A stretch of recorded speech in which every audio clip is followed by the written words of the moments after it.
हिजो 8 नम्बरको क्वेसन गरेको थियो हो नि? यो त सेम टु सेम क्वेसन छ। अब खासमा त 8 नम्बरको नाटक बनाउन सोचेको थिएँ, तर आज 7 नम्बरकोमा पनि यसलाई हल्का गाह्रो रहेछ। त्यही भएर 7 नम्बरकोमा नाटक बनाऊ है।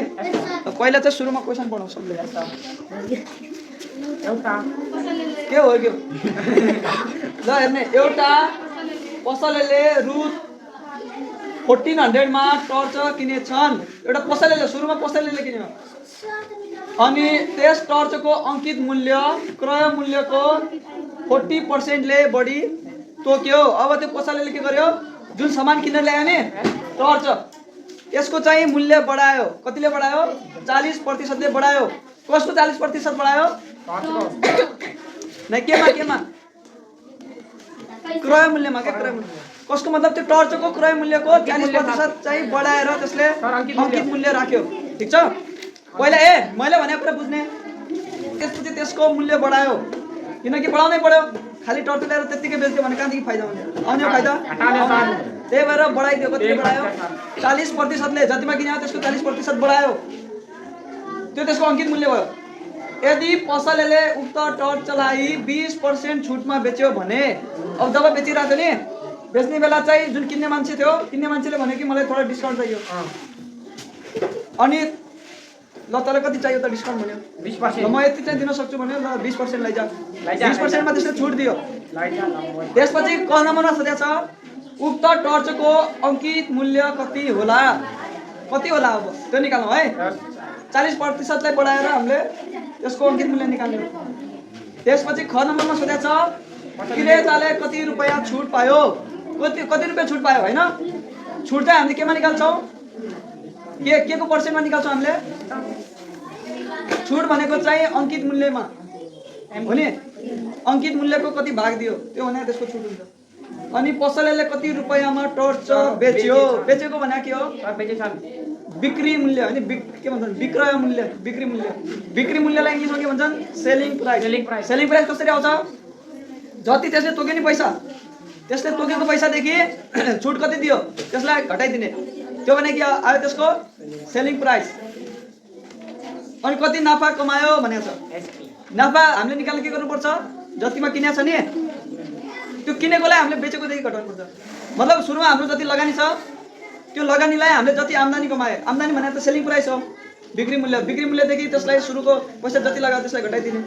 घटाएर यदि त्यो पोजिटिभ आयो भने किनेको मूल्य भन्दा बेचेको मूल्य चाहिँ ठुलो छ भनेपछि फाइदा हुन्छ। अब त्यहाँदेखि फाइदा होला त्यसरी घटाएर।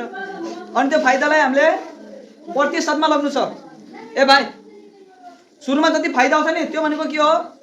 जतिमा किने आउने त्यतिमा फाइदा हो होइन? त्यो भने के हो? जतिमा किन्यो त्यतिमा फाइदा। अब प्रतिशतमा लैजान् भने के हो? 100 रुपियाँमा कति फाइदा भयो भनेर निकाल्नु। ठिक छ?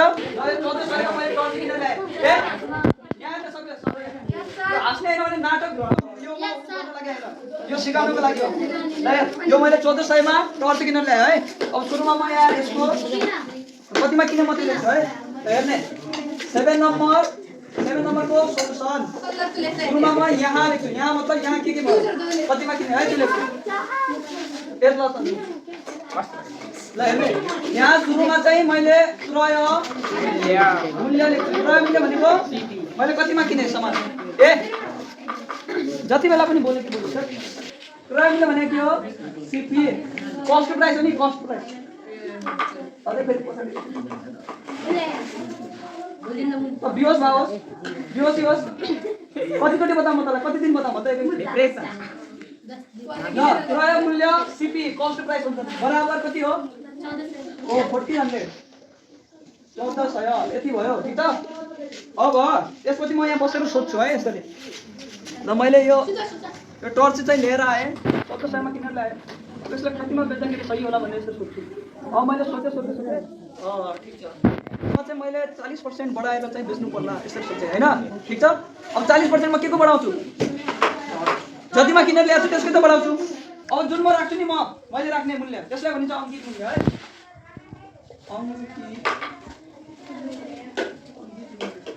अङ्कित मूल्यलाई इङ्ग्लिसमा के लेख्छन्?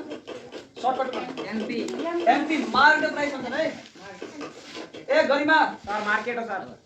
मार्केट प्राइस यहाँ एमपी बराबर ल एमपी म कति राख्छु एमपी मा राख्छु सुरुको यो पैसा भयो कि नै सुरुको 1400 अब यसमा कति जोड्नु पर्यो 40% 40% कसको 40% अफ एमपी हैन सिटी को 40% अरु जोड्ने हो नि त यसमा अब बढीमा बेच्नु पर्यो नि मैले फाइदा कमाउनु नत्र कहाँदेखि फाइदा हुने बराबर 1400 plus 40% अफ सिटी भनेको कति छ 1 ल ए नबोल्नु यो काटियो काटियो नि अब कति भयो 4 16 4 10 का 40 56 560 तेरो 4 10 का 40 हुन्छ 4 4 60 हुन्छ 40 मा 60 जोड्दा कति हुन्छ 56 560 हुन्छ 560 1400 plus 500 अब 560 भने के थाहा छ यो भनेको 40% हो यसको 1400 ल अब यसमा हामीले 40% जोड्दियौ कति भयो 1960 ल 549 1960 यति रुपैयाँमा चाहिँ अब मैले यसको अन्तिम मूल्य राखेको छु है ल अब यो किन्न आउँछ ल किन्न आइज ए हेलो न टर्च यो टर्च चाहिँ हाम्रो मूल्य छ यसको 1960 ल अब ठिकै छ हामी चाहिँ तपाईलाई 20% ल 20% छुट दिन्छौँ 20% छुटमा चाहिँ म तपाईलाई दिन्छु है अब बराबर छुट प्रतिशत डिस्काउन्ट पर्सेन्ट बराबर कति हो 20% भने डिस्काउन्ट भने त 20% डिस्काउन्ट भयो अब निकालौँ है यसको कतिमा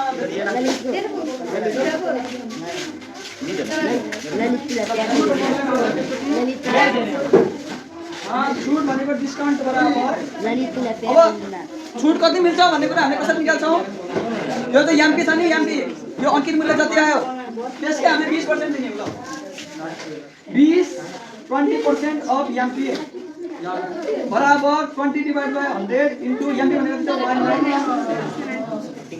यो यसरी काट्यो नि अब कति भयो यो 6 to 12 9 to 18 119 3 2 3 यति भयो हैन यति रुपैयाँ चाहिँ यसले छुट पायो ओइ अब ल भाइ तेरो छुट चाहिँ यति आयो है 392 अब तर म कतिमा बेच्छु भन्ने कुरा निकाल्नु यसलाई चाहिँ म के भन्छन् बिक्री मूल्य बराबर एमपी माइनस डिस्काउन्ट त यसको एमपी माइनस डिस्काउन्ट हुन्छ है ओइ नबोल त एमपी छ 1960 डिस्काउन्ट कति आयो 392 1960 माइनस 300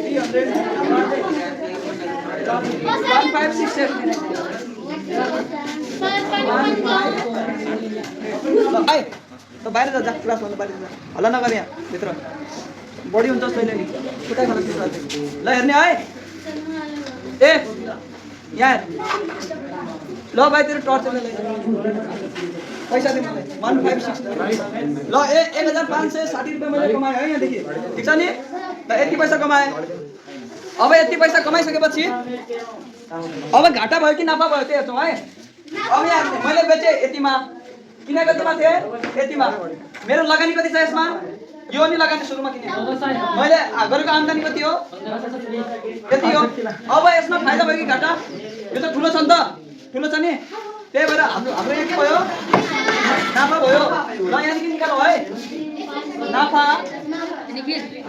बराबर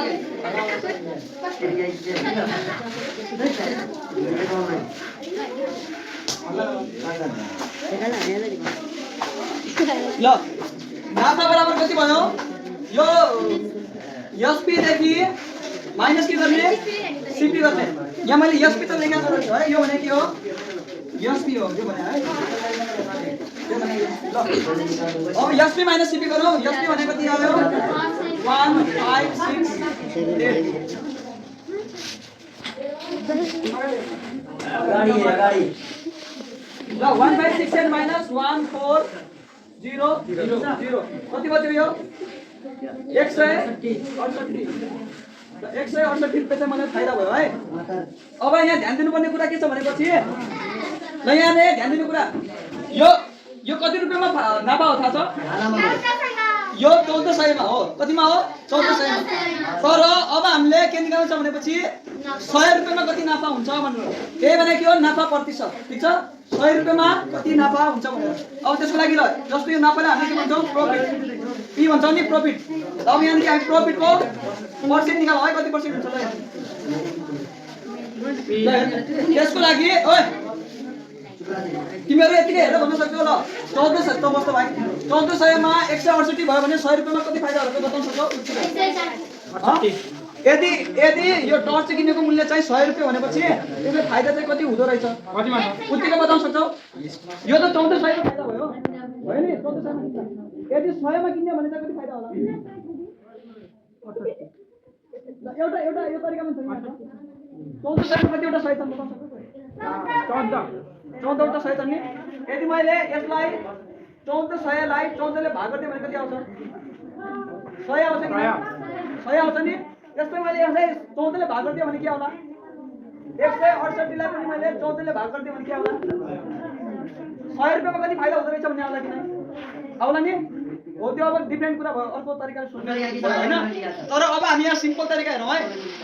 त्यसको लागि हामी के गर्छौँ भनेपछि जस्तो यो त फाइदा छ, पी छ, प्रॉफिटलाई ओइ नभन प्रॉफिटलाई हामीले क्रय मूल्य सीपी ले भाग गर्छौँ।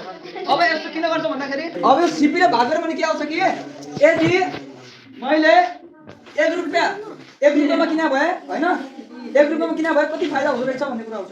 मतलब यसको चाहिँ अब कति टुक्रा हुन्छ थाहा छ? प्रॉफिटको 168 प्रॉफिटको चाहिँ 1400 वटा टुक्रा हुन्छ। ठीक छ? 1400 वटा टुक्रा हुनाले अब हामी यहाँदेखि के निर्धारण गर्छौँ भनेपछि यहाँदेखि 1 टुक्रामा ठीक छ यदि 1 रुपैयाँमा 1 रुपैयाँ सिपियो भनेपछि त्यसको कति फाइदा हुन्छ भन्ने कुरा आउँछ। यसले पी डिभाइड बाइ सिपीले है। अब यदि 1 रुपैयाँमा आउने फाइदा हामीले थाहा पायौँ भनेपछि त्यसले हामीले 100 ले गुणा गर्दियो भने इन्टु 100 ले गुणा गर्दियो भने के हुन्छ? 100 रुपैयाँमा कति फाइदा हुन्छ भन्ने कुरा आउँछ। ठीक छ? बराबर 168 यसलाई कतिले डिभाइड गर्ने? 1400 ले। ठीक छ? अब इन्टु गरौँ 100। ल यो दुईटा 0 यसरी गयो हरायो। यहाँ त यो कुरा सेम देखिया छ। यहाँ माथि हेर त झट्टै हेर्दाखेरि यो त यहीँनिर देखिहाल्यो हेर त हैन? मैले अघि मजाकमा भन्दा त्यो त ठ्याक्क मिल्दैन यहाँनिर। ठीक छ? ल अब 168 डिभाइड बाइ 14 गर्ने। खैला त क्याल्कुलेटर 168 डिभाइड बाइ 14 भनेको 12% आयो है। मतलब यदि ओइ भाइ नबल भन्दैछु यो गुनगुने यदि यो चाहिँ 100 रुपैयाँ भनेपछि 100 रुपैयाँमा फाइदा चाहिँ कति आउँदो रहेछ? 12 रुपैयाँ आउँदो रहेछ फाइदा। ठीक छ?